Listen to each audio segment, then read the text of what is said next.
Está Ernesto Calvo escuchando, ¿querés que Por lo favor. enganchemos? Ernesto Calvo es politólogo, enseña ciencia política en la Universidad de Maryland, ahí muy cerquita de Washington, D.C. ¿Cómo andas, Ah, Ernesto?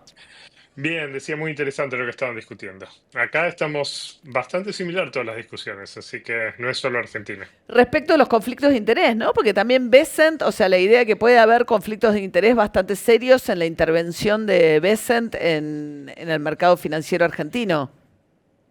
Absolutamente. De hecho, esa fue la crítica principal de Krugman y también de la líder de la mayoría, la ex líder de la mayoría, Warren, que justamente dijeron que no solamente era una tirada de plata de los, ¿cómo se llama?, de los ciudadanos de Estados Unidos, sino también estaba haciendo para pagarle a aquellos que son socios y aliados políticos de Trump, incluido BlackRock.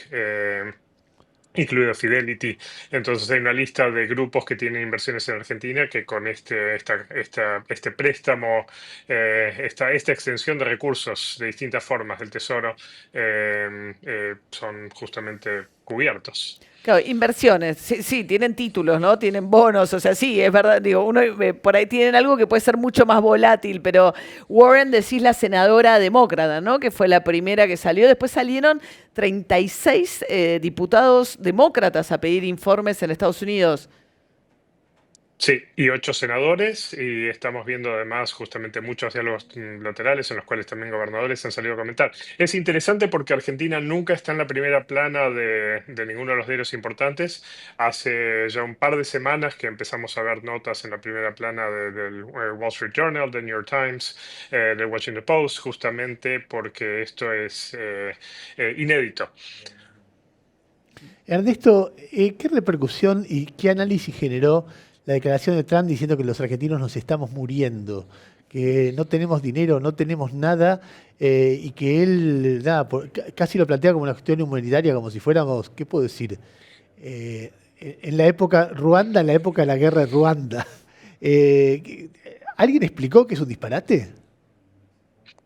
No, en realidad eso tuvo muchísimo efecto en Argentina. Lo recibí como por 5 o 6 colegas que me mandaron el video desde Argentina.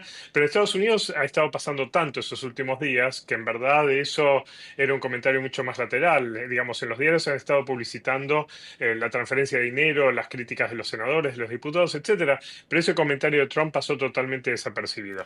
Tenemos que pensar que hace 4 semanas que hay shutdown en Estados Unidos. El estado está básicamente cerrado. Y cada día pasan cosas tremendas. Por ejemplo, hoy Trump pidió 230 millones de dólares que sean pagados por el Departamento de Justicia, en el cual estaba manipulando. Entonces, la velocidad de las noticias en Estados Unidos hace que sea difícil, ¿cómo se llama?, seguir cosas que no sean domésticas o que directamente influyan en el debate local, como justamente el préstamo.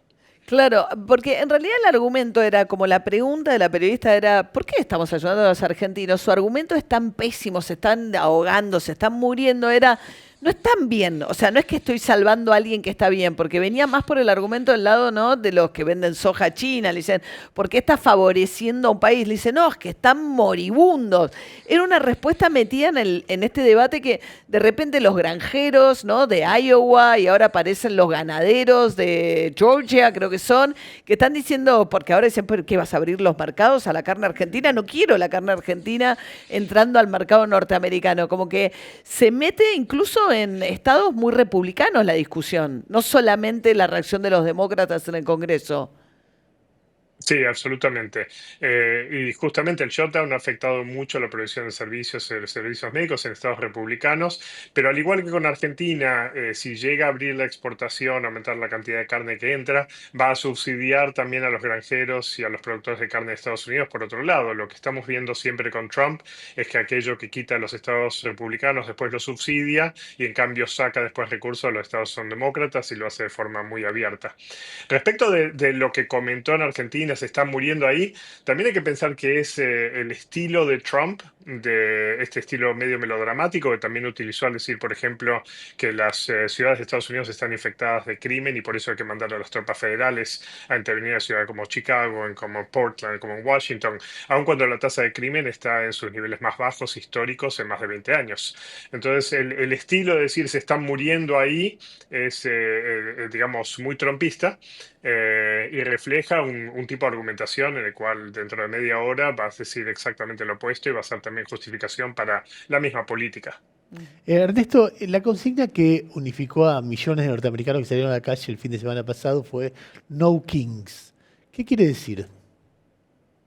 Bueno, justamente Trump está avasallando mucho de los poderes democráticos de Estados Unidos como no se había visto en más de 100 años. Hay que ir casi 120 años atrás para ver un avance sobre el poder legislativo de esta magnitud. Lo mismo ocurre con el poder judicial, no solamente ataques a jueces, sino también la toma de recursos, de designaciones de recursos que habían sido asignados por el Congreso.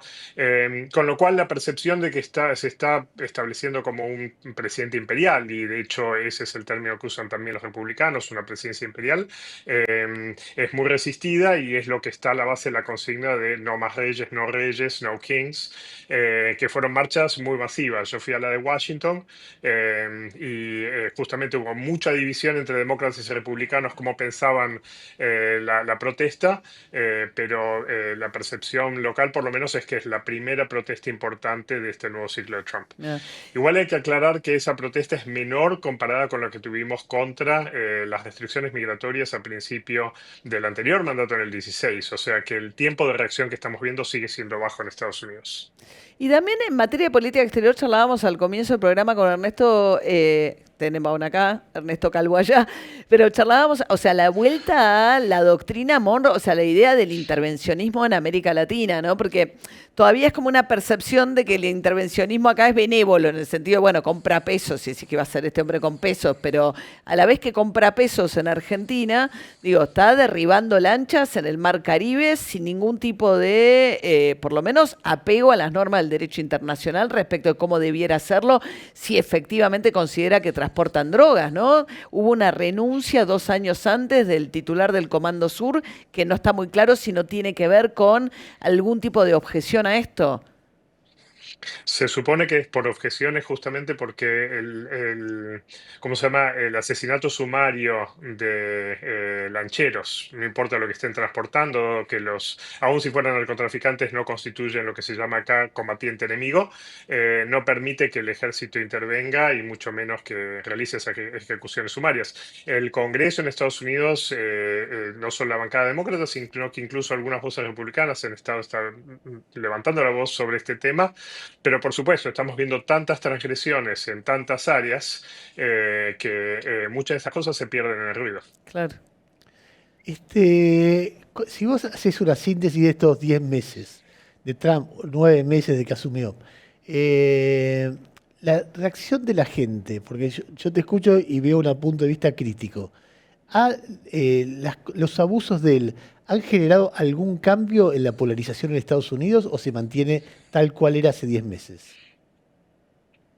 La polarización está igual de intensa, pero yo diría que hay un sector republicano moderado que no había salido del partido, no lo que se llama los nunca Trump, los never Trumpers, sino un sector un poco más moderado que sí ha bajado en los niveles de apoyo, que no participa tanto de la política y que yo creo que además en las elecciones intermedias posiblemente va a reducir muchísimo su participación electoral.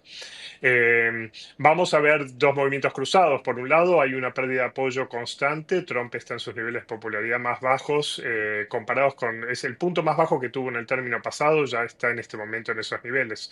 Pero también hay que pensar que Trump no puede reelegir, él lo sabe. Estos años, la única forma en la cual él puede cambiar el resultado político y puede quedarse en la presidencia es una ruptura real del orden constitucional. El juego entre las transgresiones, las formas de ruptura, alguna gente piensa que es una forma de tratar de continuar en el poder, otras piensan que es una forma de ocultar los negocios paralelos rascacielos y el enriquecimiento masivo que estamos viendo de su familia con una gran cantidad de negociados, tanto por cripto como por no cripto, con gobiernos internacionales como con actores domésticos. Entonces esto se llama pagar por jugar, se está desarrollando de una forma masiva y entre la corrupción y los abusos de poder hay, por supuesto, un montón de nerviosismo en Estados Unidos. Ahora, Ah. si él quisiera ser reelecto, porque él puede decir, bueno, se cuenta a partir de este mandato, o porque creo que no está No claro, está explícito en la Constitución, es claro. una tradición, ¿no? Sí. Que dice, o sea, no No, hay no, no, es una enmienda eso. constitucional. Para quedarse en el poder tiene que violar la Constitución abiertamente, por eso es tan importante los Pero la ataques que está enmienda, Ernesto, haciendo. ¿dice dos Sí. mandatos o dice una sola reelección? Eso es lo que, porque en la interpretación histórica de Estados Unidos son dos mandatos y a tu casa. Lo raro de Trump es que tuvo un mandato, perdió, tuvo uno en el medio y volvió. Entonces, eso abre la discusión de si son dos mandatos consecutivos o dos mandatos, punto. No, la enmienda es muy clara, son dos mandatos puntos, no, no hace diferencia que haya una interrupción al medio, son dos mandatos, no hay forma de que se quede en el poder político, salvo que haya una transgresión que implique una reinterpretación radical de esa enmienda o una modificación, o más posiblemente algo que sea un gris en la interpretación a través de una Corte Suprema que tiene una mayoría de 6 contra 3 que es muy extensa. Pero en realidad no hay una forma de escapar a esa cláusula constitucional, salvo que la Corte Suprema realice una interpretación muy particular. Y por eso Trump lo que está haciendo es empujando una reinterpretación radical también del derecho a la ciudadanía, que es otra enmienda constitucional, porque es en algún sentido una compuerta para tratar de realizar una modificación también de la enmienda que no permite la reelección. Pero dado que la reelección no es posible, salvo que haya una ruptura del orden constitucional. Estamos todos esperando las elecciones intermedias, porque una vez que llegamos a noviembre que viene y son las elecciones intermedias, el propio Partido Republicano se lo va a empezar a comer. Ahora, para que haya una enmienda que corrija la enmienda anterior, ¿qué mayoría requiere en el Parlamento? No, no sería viable porque una enmienda constitucional requiere no solamente supermayorías en ambas cámaras, sino ratificación independiente de 2/3 de los estados, lo cual incluiría muchos estados demócratas e incluso estados republicanos serían reticentes porque en este momento Trump simplemente va a terminar su gobierno cuando no pueda ser reelegido. Es la mejor forma del Partido Republicano de recuperar el control del partido. Con lo cual, lo más posible es que tanto por el lado del Partido Republicano como el Partido Demócrata, a partir de que lleguen las elecciones intermedias, haya un banderín de largada por la sucesión y que ahí Trump pierda poder político. Lo que sí él está intentando es, en los 2 primeros años de gobierno, tiene que lograr cambios muy extremos para permitir reinterpretaciones de la enmienda que no permite la reelección y de mecanismos que lo autoricen a mantenerse en el poder político. Ernesto, Por eso es que muchos dicen que sí, perdón. no, no, termina la idea, termina la idea. No, por eso muchos dicen que esto de lanzar que él va a ir por un tercer mandato es en realidad una forma de tratar de no ser un pato Pato rengo, un lame Rengo, duck lame duck antes de de la la figura que elección. es como que el poder se te licúa Exacto. si todos saben que ya pronto se termina tu juego. No, lo que te quería preguntar, en pocas palabras, ¿por qué crees que hace lo que hace por Milei? Es una buena pregunta. Yo creo que no hay nada que él haga por afinidad ideológica, con lo cual eso Ah, para mí es una excusa. mira. Creo que es mucho más probable que lo que esté considerando sean los negocios laterales que pueda tener tanto en forma privada como pública y tanto con aquellos grupos que se verían beneficiados, que ya estábamos mencionando, como también formas de negociar con la Argentina una vez que esté fuera del poder, incluso recursos hacia su familia. Sería para mí muy notable y muy fuera de carácter que esto fuera simplemente un juego de apertura por afinidad ideológica. Bueno, Ernesto, un placer, ¿eh? Charlar contigo. Gracias por invitarme. Gracias, Ernesto Calvo.